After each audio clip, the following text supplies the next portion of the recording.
ఇవ్వడానికి ప్రతి అధికారి కూడా గ్రామాల వైపు వస్తుంటాం.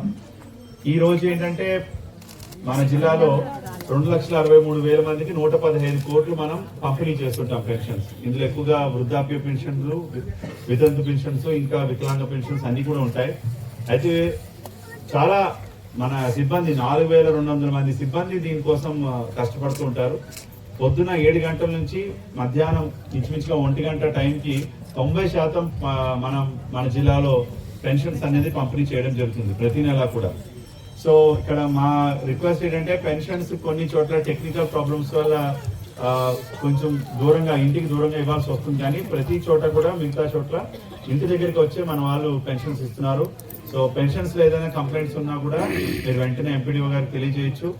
ఈ రోజు బడిగేపల్లి గ్రామంలో చూసినప్పుడు ప్రజలు చాలా ప్రేమ ఆప్యాయతతో అంటే ఈ పెన్షన్ తీసుకున్నప్పుడు వాళ్ళు గవర్నమెంట్ ని కూడా ప్రశంసించిన విధానం చాలా సంతోషంగా అనిపిస్తుంది. అండ్ రాబోయే రోజుల్లో ఇక్కడ మనం నీటి ఎద్దడి కూడా ఉంది, ఇక్కడ కొంత వాటర్ సమస్య, ఫ్లోరైడ్ సమస్య కూడా ఉందని చెప్పడం జరిగింది.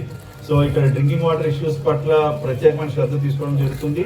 అండ్ రెండోది ఇక్కడ చెరువులు కూడా కొన్ని చోట్ల కూడుకుపోయినాయి, వాటికి మన కాలువలు మరమ్మతులు చేయించాలని కూడా కొంతమంది రిక్వెస్ట్ చేశారు. వెంటనే ఇక్కడ ఎన్ఆర్జీఎస్ లో కూడా అవర్స్ కూడా టేకప్ చేయడానికి వెంటనే